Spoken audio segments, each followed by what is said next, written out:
So how did the whole F1 versus the Warp thing go? Well, I can tell you that the real race was a lot closer than I'd like it to be and what the actual result says it to be. So some of you might have already gone onto Facebook and seen that the first and second places have gone to the Warp, and that there's no F1 in the third place. Actually, No Zone Freeride made that third spot on the list. Now, in reality, when it comes to cross-country flying, it's very different from slalom racing. So even though there's some really good pilots that took part of the race, I would say that with cross-country flying, anything can happen. And usually it does happen. If something can go wrong, something can go through the prop, it will go through the prop. It's all about machine integrated with man and glider, tactics and planning. If you got any one of those things wrong, it might cost you the result at the end of the day. So it's not just about speed. I know a lot of people are talking about the F1, you know, the top speed is so close to the Warp, it's got to be faster than the Warp. It's not about that. This is not the reason why we did it. In actual fact, the only reason why we really did this whole thing, the showdown thing, was because we were bored as hell and we were looking for something to do. Some really good pilots out there. We didn't have an Icarus coming up anytime soon. So we just wanted to have fun and kind of put the brands against each other, and that's what we did. Okay, so let me start off. Let me go through it. Let me try and explain what happened, because I'm going to tell this whole story. It's going to be full of all the footage. You know, thanks to everyone that took some video on the ground, to Henjin, our drone pilot, that took some footage, raced through all the way to give us some donuts and take some real good footage, and then thanks to everyone that took part in this whole event. It was a super big success, and I can really I can hear the messages coming through with people asking for the next round to kick off as soon as possible. All right, so what happened? Everybody got off the ground. We, instead of doing it like the Icarus, where, you know, there's a horn blowing and everybody has to take off, the field's a bit smaller here, and there would have been some comments coming from people saying that, you know, there was a messed up takeoff, and that's the only reason that the Warp's not really faster than the F1, or the F1's actually, you know, should have won, or something like that. So what we kind of did was just everybody gets off the ground, we huddle together in an orbit, and once everybody's airborne, everybody's ready, I just let everyone over the radio know it's time to go, and that's what we did. Okay, Foxtrot Tango taking off.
There was no incidents with the takeoff. We got en route. I actually think that the first one to have an incident was me. Just typical race style screwing up. I had this the whole part of it comes back to tactics, and one of my tactics was that if this was going to turn into a race where everything's going to be on the speed bar and it was all speed dependent, I was going to run out of fuel. I wasn't going to chance it. I was going to have an ace in the hole. So I had a refueling pack inside my cockpit, because now it's not the Icarus. I wouldn't be able to do this in an Icarus, but I had an empty cockpit. I put a fuel bladder in there, and I had a fantastic refueling system, which has got an air valve and everything into it.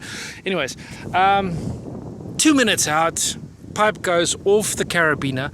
I 100% made sure that system would not fail, and it did. It came off the carabiner into the prop, chopped the valve off, the air valve off.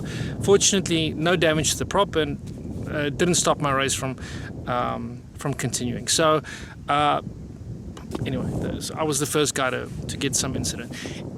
And the weather wasn't really perfect. We had low cloud, which does cater for a little bit of a challenge. I mean, there has to be challenges thrown at you when you're doing cross-country racing.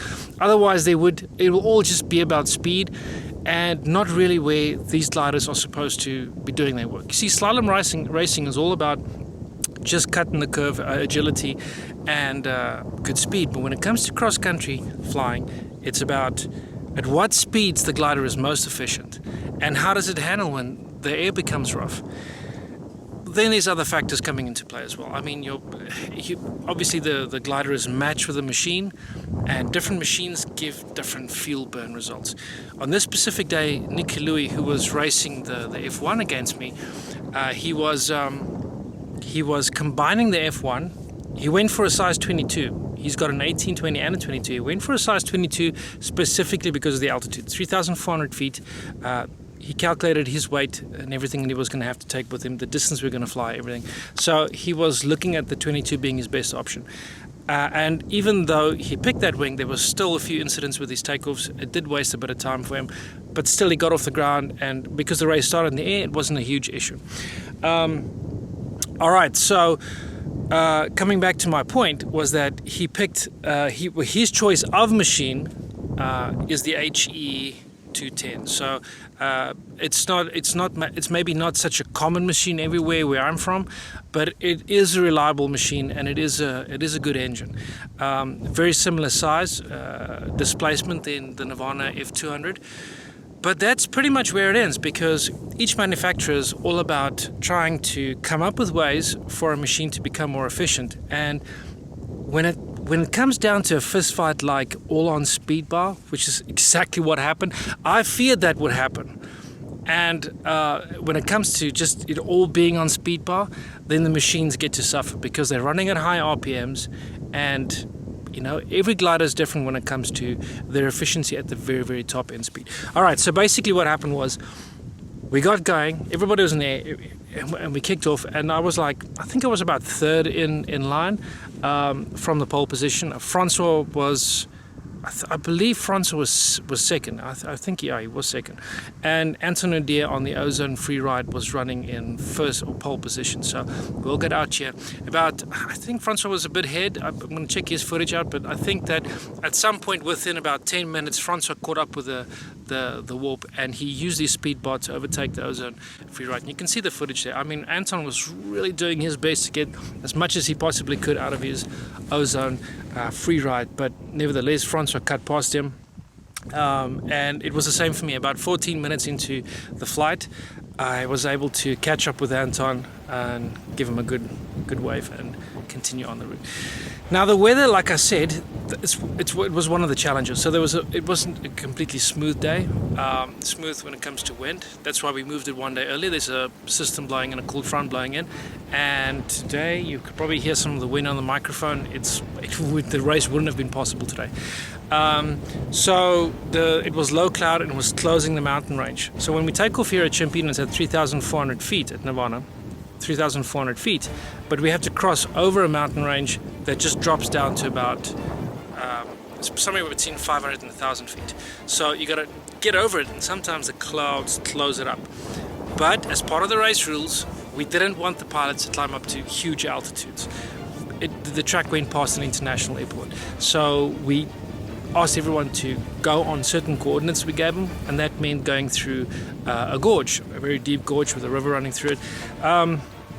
And yes, I was able to get to Anton, and it clearly shows that they were running speed bars so hard that it just turned into a brawl. And I ended up racing Francois on the Warp 22 more than anything else. But yeah, I was able to get past the Ozone free ride, get close to Francois, but he was hammering it. He was just going all out, and I just couldn't get past him. Even though I was in the Warp 18, the wing loads are very similar, and his fuel burn is very similar to mine as well.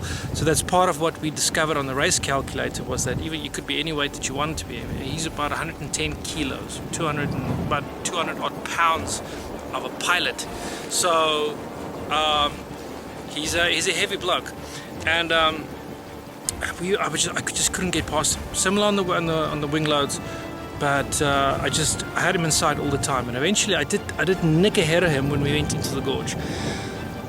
And from there it was all about picking your altitude, and choosing as part of your strategy. I mean, it doesn't really matter if you know the area or not. You just fly by coordinates, and everybody knew where to go and how to do it. But I guess some of the clouds, it was a bit scary to some, seeing that it closed off the mountain range and they were worried about flying into this tunnel, which would be the gorge. But you could see right through it. You could see it's about 14 kilometers long, this gorge. But on the other side, you could see it was just sun shining. It was beautifully gold color, and there was no risk to us at all. Yes, so 1, me through the gorge, 2, Francois, 3, Anton Nudia on the Ozone free ride, and I believe around 4th or 5th place would have been the F1 already at that point, about between 14 and 20 minutes into the race.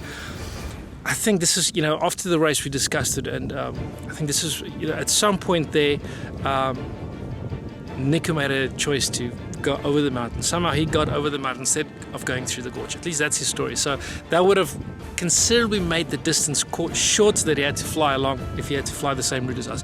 Nevertheless, it doesn't matter. We had a great time going through the gorge.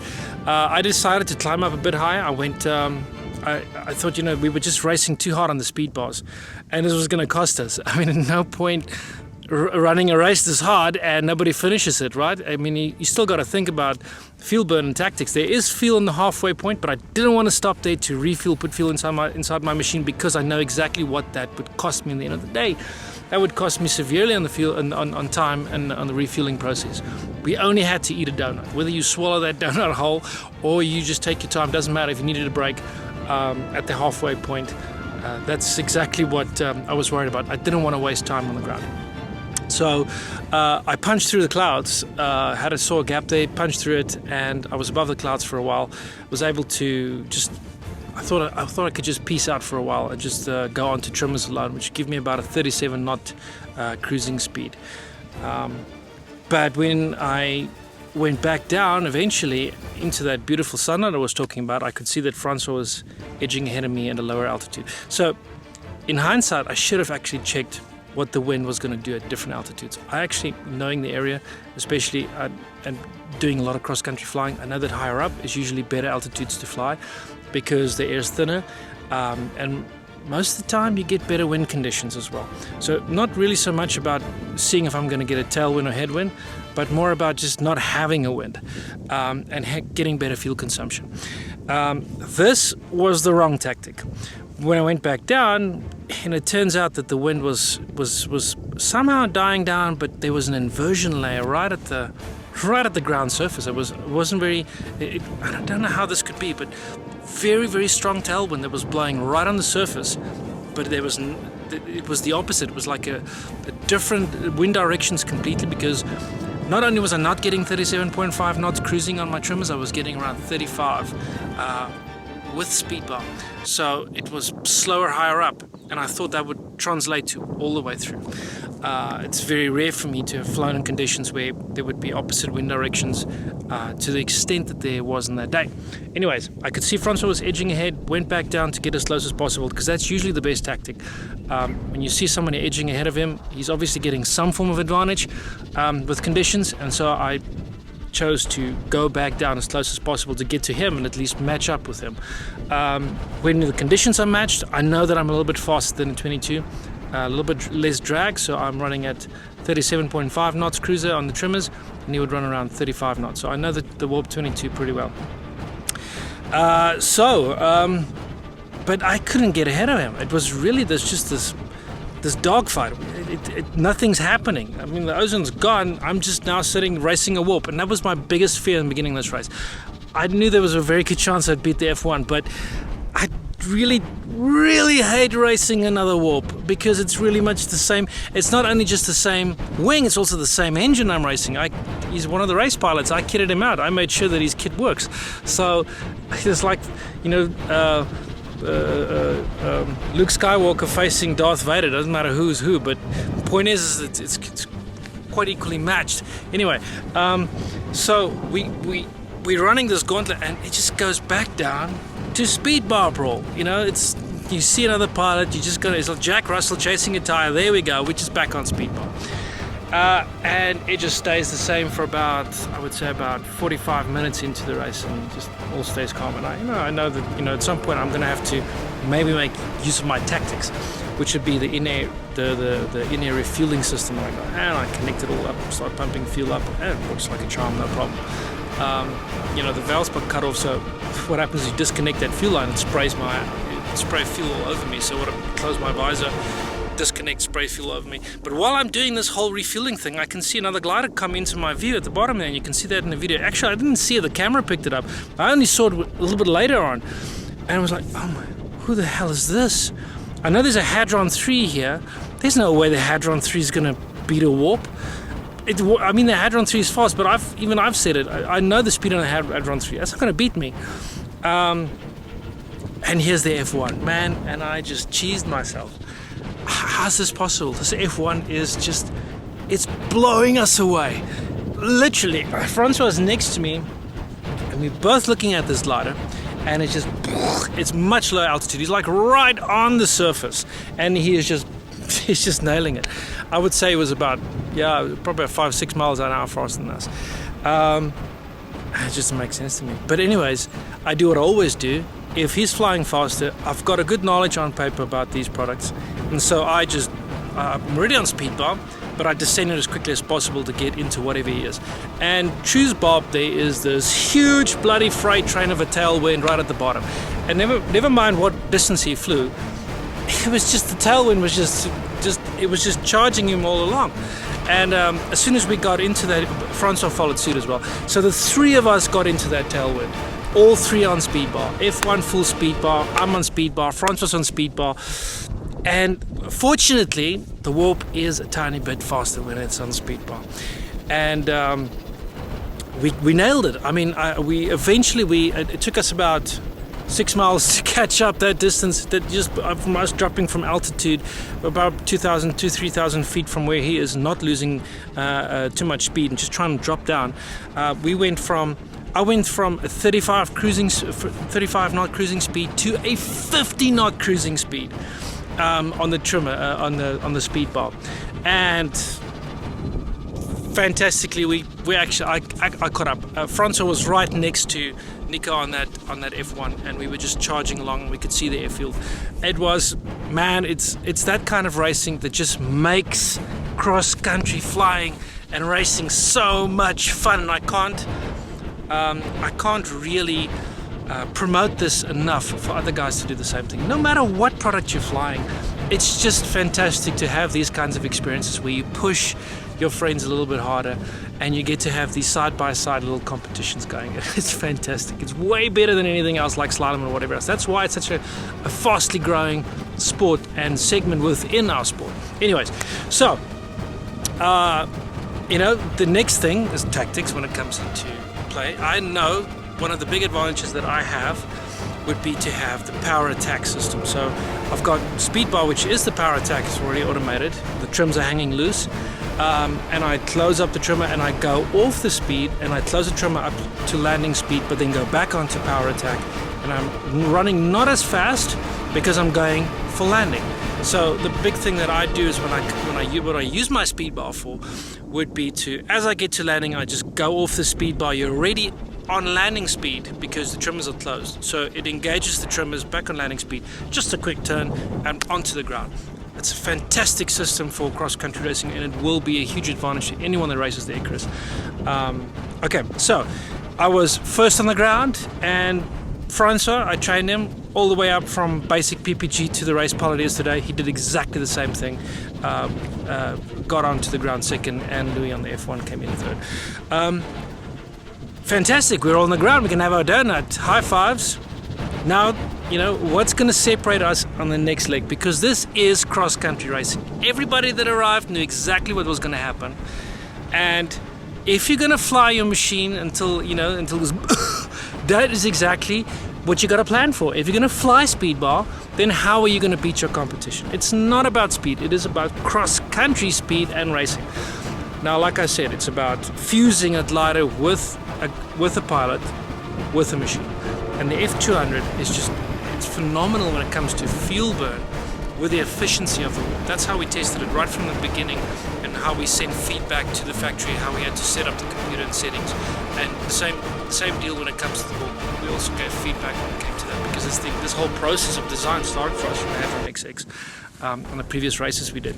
Anyway, so I didn't have to refuel. Fantastic, because I've got 15.5 liters, reserve tank and the main tank. I think I put when he surprised me with the F1 coming past, I just stopped refueling tanks. So I think I put about maybe 500 ml into the system from the fuel bag, and that little fuel pod was like 3 liters of fuel that went with me, even less. I think about 2.5 liters. So I knew that I wasn't going to need much fuel if we're going to fly speed bar. But anyways, so I didn't need to refuel. I finished my donut, and boom, I'm back in the air, baby. I was gone. But incident number 2 for me. I can pretty much make sure. I'm sure that I flipped up the buckles to face upwards, but as on takeoff, boom, the one side, the trim slip goes up on the one side. It's completely open on the one side, closed on the other side.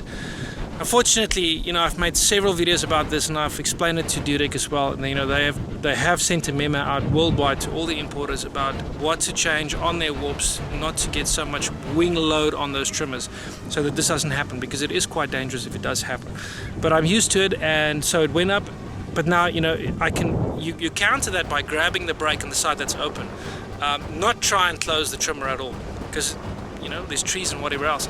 So I got over the fence, I got over the power line, not a problem. I was airborne, I was getting just close the trim. It was a bit, my one trim doesn't even close that well. So I got airborne and climbed up to 4,500 feet, because now I knew from going that way that the wind was a bit opposite. So they got that little bit of an inversion layer. So higher up would actually be translated to a little tailwind for me. And that's it. So I got up to 4,200. Francois got up next. He was up next in the air. Didn't have to refuel much. He was just playing it safe. I think he landed here with enough fuel that he said he didn't have to refuel on his F200. So he was quite happy with the result. But anyways, he wanted to play safe and make sure that he finished the race. He knew he was being naughty running the speed bar that hard. We all were. And so everybody was stacked up to do those takeoffs. Nico had a couple of blown takeoffs on that F1, but he eventually got airborne. But it's kind of tricky little wind conditions there at Riverside. I know the feel from experience, it's not that easy, because the trees do form a bit of a rotor. So kudos to anyone that got off the ground, and everybody did. There was not a problem.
Hadron 3 was also close, the ozone. Everybody got airborne quite quickly. They didn't waste too much time on the ground.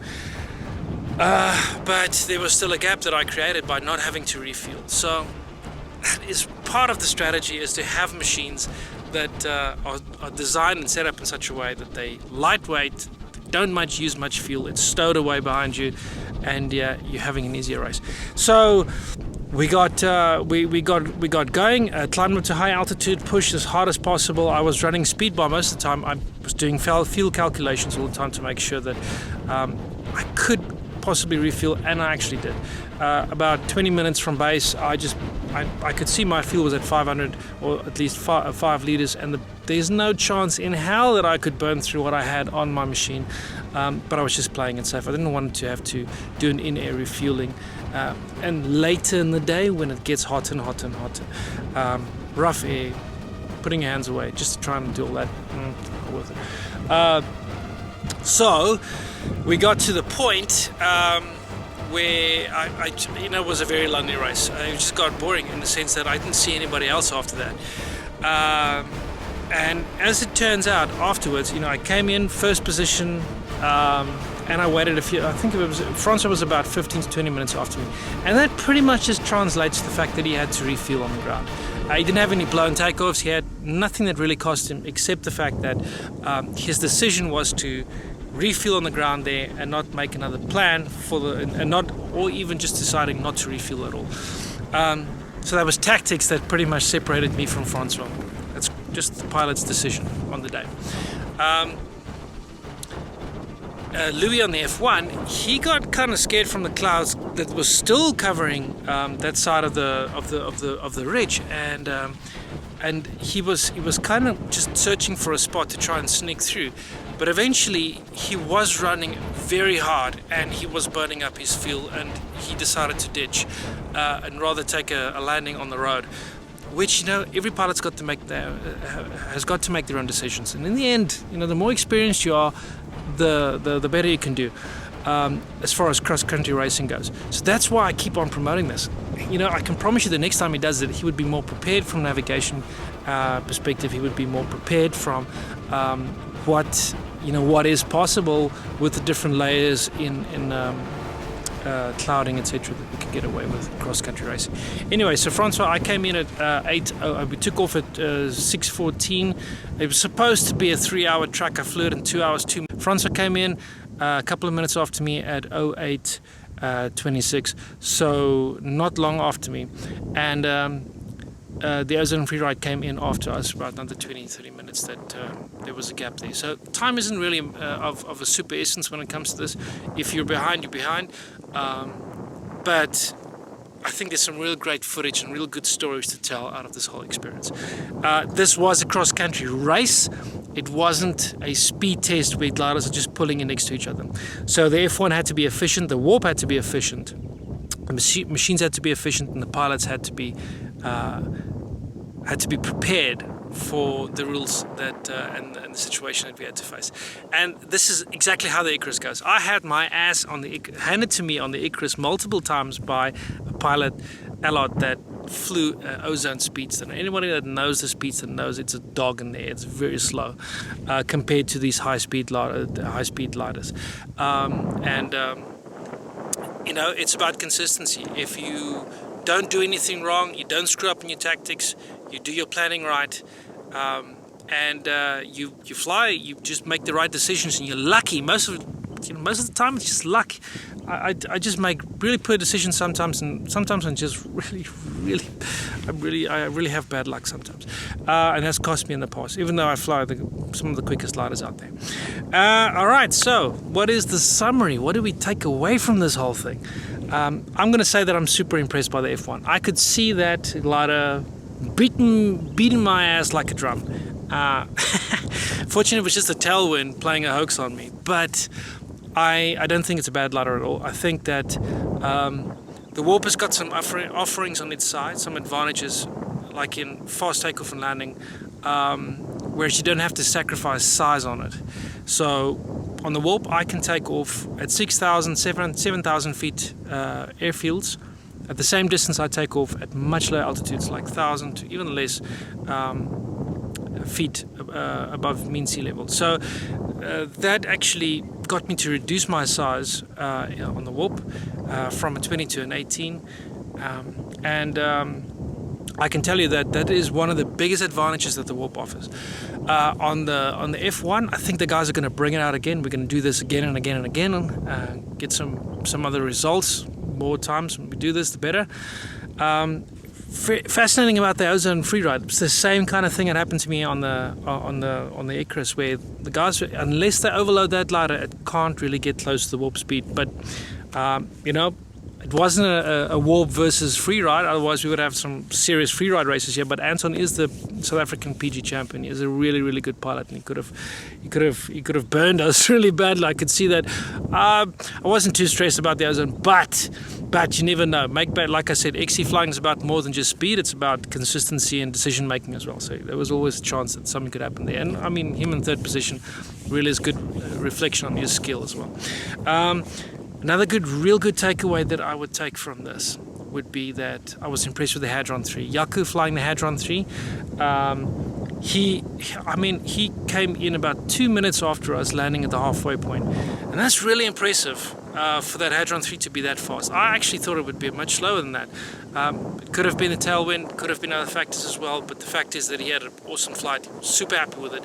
I'm going to keep promoting the hell out of that glider because I really do believe that it is a good answer to everybody's main desire when it comes to cross-country flying, what they want from a cross-country glider. Yeah, and that's basically it. We'll have another showdown eventually, guys. Don't go and give me some hate mail about, oh, the conditions weren't all the same. You know what? A pilot makes a decision. He picks his size glider. It was a F1 22 versus a Warp 18. There was a reason for that. Altitude, whatever else. These pilots are experienced. They know what they're doing. They had a really, really good race. This thing could have gone a whole different direction. Like I said, I got a lot of respect for the pilots who took part. Got a lot of respect for the APCO F1 and also the Ozone as well. They're all good products. In the end of the day, it's just about how we had fun, and I'm just going to keep on saying that the more we do this, the better our products will become. And so I'm also going to say to you guys, when you look at this video and seeing how we face off and how we do this, go and try and do the same thing on a cross country. If you're not a cross country pilot racer, just go try it out. You'll see what I mean. It's fun, and we're going to organize more of these events. I'm already talking to Nirvana USA, Austin PPG. They're going to organize something like this as well over there. And go test fly these products of ours. Go fly the Warp, go fly the Hadron 3, go fly the F200 and the Rodeo 200. Those machines are designed. We've spent so many years doing this, designing and chiseling. The last time I flew an Icarus X, I still had a big, huge fuel bladder on my lap with 2 bags on the side. Now everything's really changed because we worked so hard on designing all this stuff, making it easier, making it faster, making it more fuel efficient. And what would be the point of designing all this if you guys don't go out and fly? What's the point in keeping on the tradition of buying a different frame with the same machine, but a Aussie, if you're not going to go out and try one of our machines and see what we've tried to achieve and give you guys in the long run? So go have a look. And also when it comes to Dudek, thanks guys, thanks Dudek for making a real great product.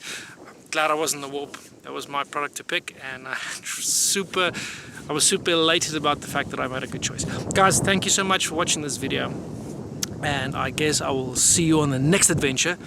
Adios.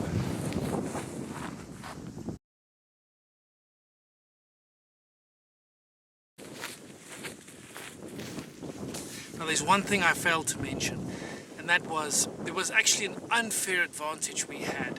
You see, the friends of Red Bull guys that participated in the F1 versus the Warp, they didn't have our advantage. You see, they were still using the Red Bull recipe, and even though this is a great drink, we improved that recipe, and that's why we got a bit more oomph. All right, so this is how it works. We basically take the Red Bull and about this much in the glass, and then eventually we just add about 4 fingers worth of this. That's the same recipe we used to get to the F-Light drink. Alright, so you guys understand why we can fly over mountains and any altitude and not really care what our throttle setting is. So sorry guys, next time I'll have some of these extra lying around.